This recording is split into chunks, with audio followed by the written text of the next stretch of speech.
polynomial and rational functions. This is an example of a question. F of x is 3x cubed plus 8x squared minus 7x minus 12. Use remainder theorem to find a factor of f of x. Okay. Remember the remainder theorem. If f of a is equal to 0, then writing it wrong. Then x minus a is a factor, right? And the remainder is 0. The remainder is going to be 0 if you substitute f of a. The other thing you have to consider here is that if x minus a is a factor, then the remainder is 0 if you substitute a for x. All right? So here, substitute a value a. A is a number. Substitute a into the function to make f of a. If, when you substitute it, you get 0, then x minus a is a factor. And the remainder, of course, will be 0. Alright? Now, what you're going to do is find out what are some factors of negative 12 and try them one at a time. So, factors of negative 12. You have 1 and 12.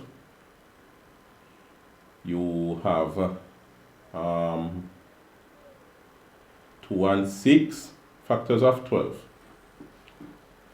Let's look at these. 2 and 6. You have 4 and 3. Alright. So, let's see what happens here.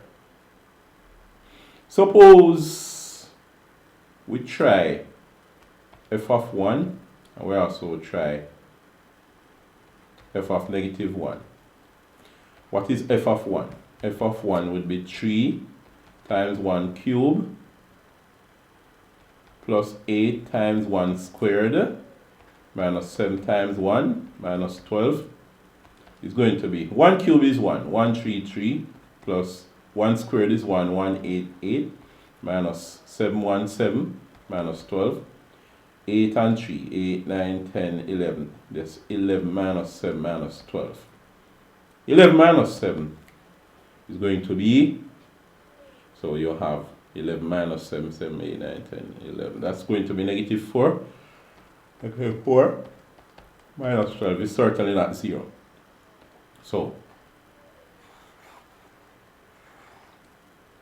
f of 1 is out of it. That's not going to work. What about f of negative 1? Would that work?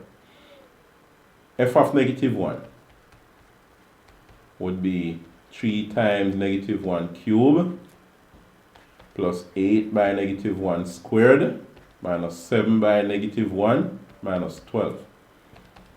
Negative 1 cubed is negative 1. 3 by negative 1 is negative 3 plus negative 1 squared is 1, 188, minus 7 minus 1 is going to be negative 7 by negative 1 is positive 7 minus 12. So what do we have? Negative 3 plus 8, 5, 6, 7, 8. So negative 3 plus 8 is 5. 5 plus 7 minus 12. 7 and 5 is 7, 8, 9, 10, 11, 12. 12 minus 12, 0. Alright, so f of negative 1 is a factor. I mean, it gives you 0. F of negative 1 is 0. So, that means, what that means is f of it. Oh boy. What that means is x plus 1 is a F-A-C-T-O-R is a factor. Alright? Now remember, it's not f of negative 1 is a factor. We found f of negative 1 equals 0. But is not x minus 1 is a factor if x plus 1, because what happened, you see? When you have f of a equals 0, then x minus a is a factor. So if you have f of negative 1 equals 0, then x minus a would be x minus negative 1 is a factor. X minus negative 1 is x plus 1. Remember that. So we found a factor. You made a theorem to find a factor. That factor is x plus 1. Alright, we want to divide it by this factor. So let's do that. Let's do the division. Part B now, the division. So what you have is 3x cubed plus 8x squared minus 7x minus 12. And what I want you to do is pause the video and try this. Alright. You paused and you tried it. Let's see what happens. X into 3x cubed goes what? It goes 3x squared. 3x squared times x is going to be 3x cubed plus 3x squared. Oh, by the way, before we do that, let us see if all the powers of x are accounted for. X to the 3, x to the 2, x to the 1, x to the 0. Good, good. We haven't left out any powers.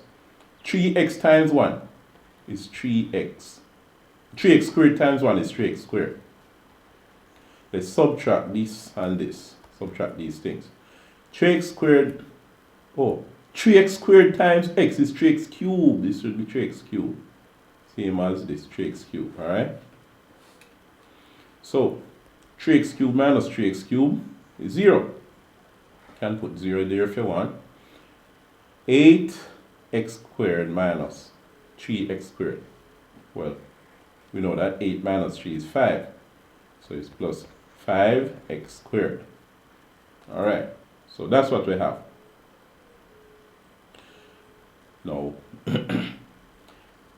if we put a plus 0 here, we can say, let's subtract this part. So negative 7x minus 0 is negative 7x. Alright, let's put x into 5x squared. What do we get? It's plus 5x. Because remember, 5x squared, we divide by x. X into x1, x into x squared is x. So we have 5x left, alright? So remember your long division of polynomials. So x into 5x squared goes 5x. X into 7x is into negative 7x is negative 7. Alright? So you see that? Oh, what am I doing? I'm telling you to try and remember your polynomials. And I temporarily forgot about that part. Alright, you're not supposed to find the x into 7x as yet. Well, or ever.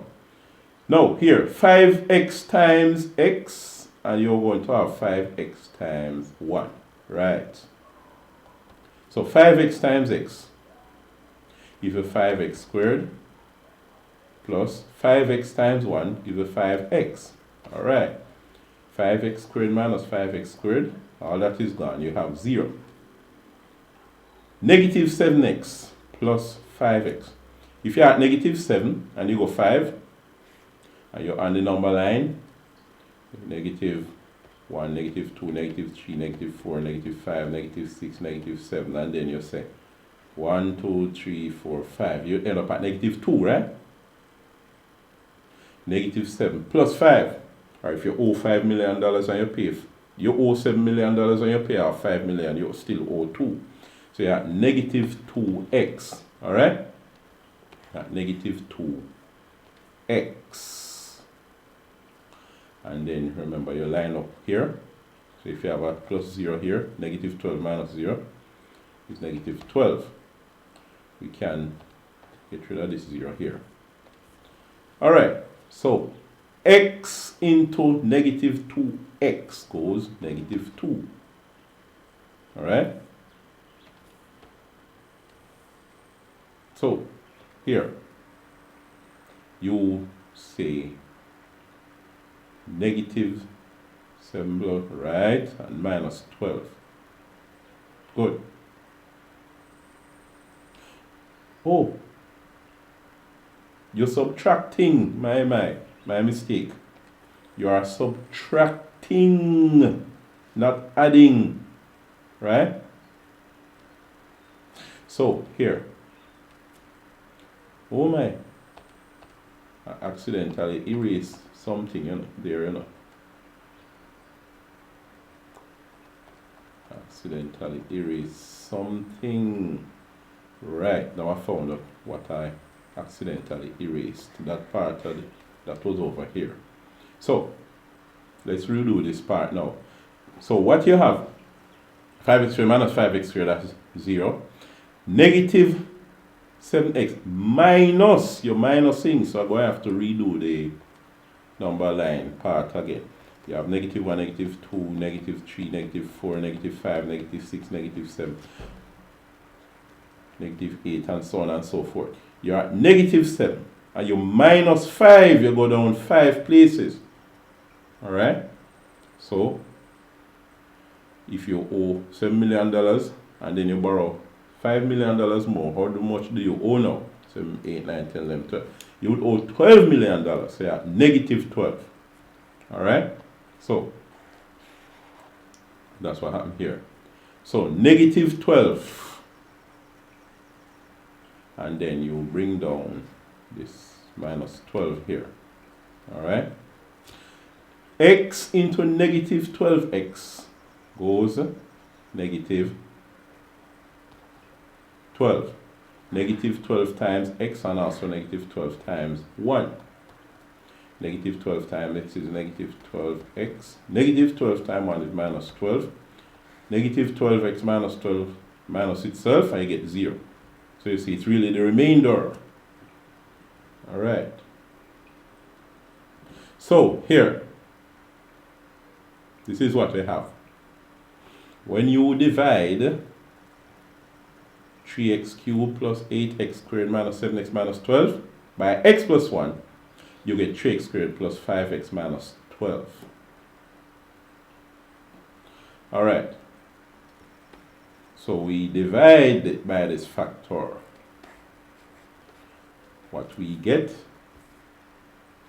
is 3x squared. Let me make a note of it up here. 3x squared plus 5x minus 12 is what we get when we divide it. And then we are to completely factorize f of x. Alright, the thing is, we had partially factorized it.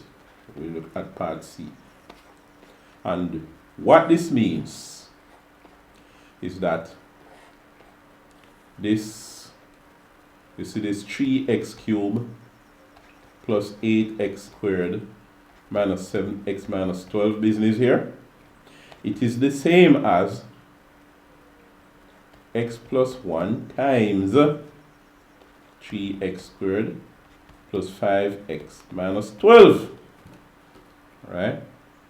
I bet you if you multiply out these, you're going to get back this. You can try it if you want. That's only partially factorized. What we want to do now is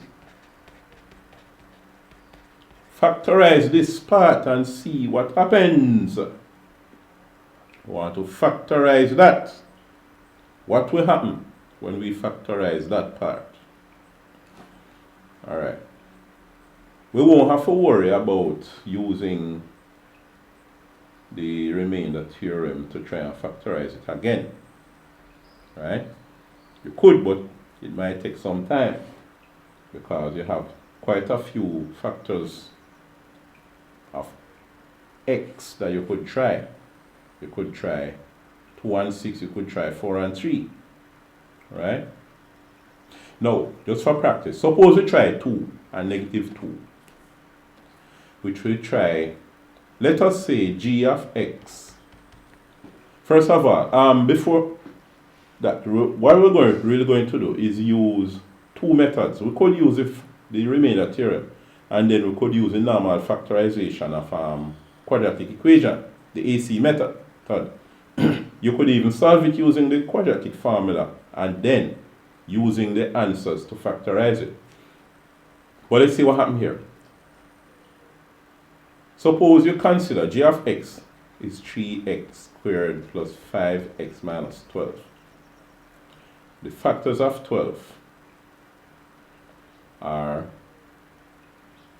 you have 1 and 12, you have 2 and 6, you have 3 and 4, right?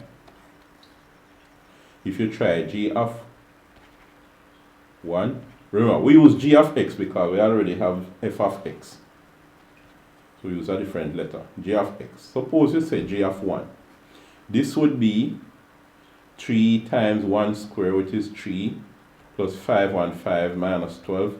3 and 5 is 8. 8 minus 12 is certainly not 0. Right? We want to have g of the number being 0. So we see 1 doesn't work. We could try negative 1. G of negative 1. This would be 3 times negative 1 square, which would be positive 3 minus 5 and 5 minus 12. That is not going to give us 0 either. So 1 and negative 1 would not work. What about 12? 12 is 144. 144 by 3. Big numbers, we have to use our calculator for this. So what we have is 144 by 144 by 3 equal, we get this, plus 5 by 12 would be this, minus 12. That's certainly not going to give us 0 at all. If we try negative 12, and remember, I'm showing you that continuing by using remainder theorem can cost you some amount of work, right? If it's negative 12, this would be the same for 144 by 3, right? And then you would say minus 5 by 12 minus 12, and that's not going to give you anything near 0. So the 1 and the 12, those can't work. If you try 2 2s 4, 4 3s 12, plus 5 2s 10, minus 12, going to be 10, not 0. If you try negative 2 2s 4, 4 3s 12, minus 5 2s 10, minus 12, that doesn't seem like it's going to give you 0 either. So we can't forget about the 2. Right? If you try 6, 6 is 36, 36 by 6, going to give you that. Plus 5 6 30 equal minus 12. That's not going to give you 0. And then the negative 6 not going to work either, because you see the 36 by 6, the 2 16, minus 5 6 30 minus 12, not going to work either. So you see the 12, 2 and 6, we see that this didn't work, this didn't work, this didn't work. Suppose we try the 4. Why this thing jump off. Suppose we try the 4 now and see what happened. With this 4 business, we can say 4 4 16, 16 by 3 is 48, plus 5 4 is 20, minus 12. That doesn't seem like it's going to give us 0. And then if we try negative 4, we still have the 16 by 3, 48, minus 5 by 4. So it's minus 20 minus 12. That doesn't seem like it's going to give us anything near 0. Alright, so the 4 didn't work. So we can say the 4 did not work. What about the 3? Would that work? Let us see. If we say 3 3 is 9, 9 3 is 27. We try positive 3. Plus 5 3 is 15 minus 12. 30, not 0. One last thing we could try, negative 3. So you say 3 3 is 9, 9 3 is 27. It's going to be the same, positive 27, because when we square the negative 3, we get positive 3. 5 by negative 3, we say minus 3 5, 15 equal that. Minus 12 equal. Alright, so negative 3 work. Well, to tell you the honest truth, I must confess, I knew that only negative 3 was work, but what would have worked? Right? But just for practice, I show you that the others wouldn't work. And we could have just jumped to the negative 3 and saved some work and time. But anyway, here, what we have is that x plus 3 is a factor. Right? And then we could factorize this and say 3x squared plus 3x squared plus 5x minus 12 divided by x plus 3. X plus 3 into 3x squared goes 3x. 3x times x is 3x squared plus 3x times 5 is 3x times 3 is 9x, and then we subtract 5 minus 9, negative 4, then we bring negative 4x, then we bring down the negative 12, and then we say x into negative 4x goes negative 4. 4 by negative x goes negative 4x. It's a negative 4. Negative 4 by a positive x, I should say, is negative 4x. Negative 4 by a positive 3 is negative 12. And when you subtract them, we get 0. So, fully factorized, what we have is x plus 1, x plus 3, 3x minus 4. So it's x plus 1, x plus 3, 3x minus 4. Alright. Now the thing is, we could have just factorized this using the AC method, if you remember the AC method. Instead of going through all this and finding the remainder, using the remainder theorem, we could just say we're going to factorize 3x squared plus 5x minus 12. What we do is say 3 by 12 gives us, well, 3 by negative 12 gives us negative 36. And we find two numbers that multiply to give negative 36 and add to give 5. What could they be? What are the factors of 36? We have 1 and 36. We have 12 and 3. We have 6 and 6. Alright. Which of these would add to give us, multiply to give us negative 12 and add to give us 5. So we have 12 3 is 36, 4, 3 and 12, 4 and what? 4, 5, 24, 6, 24, 4, 7, 28, 4, 8, 32, 4, 9. We have 4 and 9. Any 5s? 5 wouldn't work. 6, we have 6 and 6 already. Alright. 6 and 6 add to 12. And negative 6 plus 6. So 6 wouldn't work. Two of these numbers must add, to give 5. Right? If we have negative 12 and 3, we would have negative 9. If we have 12 and negative 3 and we add them, we would get positive 9. So here, if we add these as 12 and 3, we'll get 15, not 5. And if we make both of them negative, well, both of them negative would give us a positive answer. So this wouldn't work. If we try 36 and 1, if we make the 1 positive or negative and the 36 positive or negative or both, they wouldn't go anywhere near to 5 when we add them. So let's try these. 4 plus, well, 4 and 9, when we multiply them, we would get a positive 36, not a negative 36. Now, suppose we make the 9 negative. 4 by negative 9 gives us a negative 36. We're getting somewhere. But 4 plus negative 9 is, 4 plus negative 9 is a negative 5. So, let's make the 4 negative now. Negative 4 by positive 9. Negative 4 by 9 gives us a negative 36. Okay, good. Negative 4 plus 9 gives us 5. So these are the numbers we're looking for using the AC method.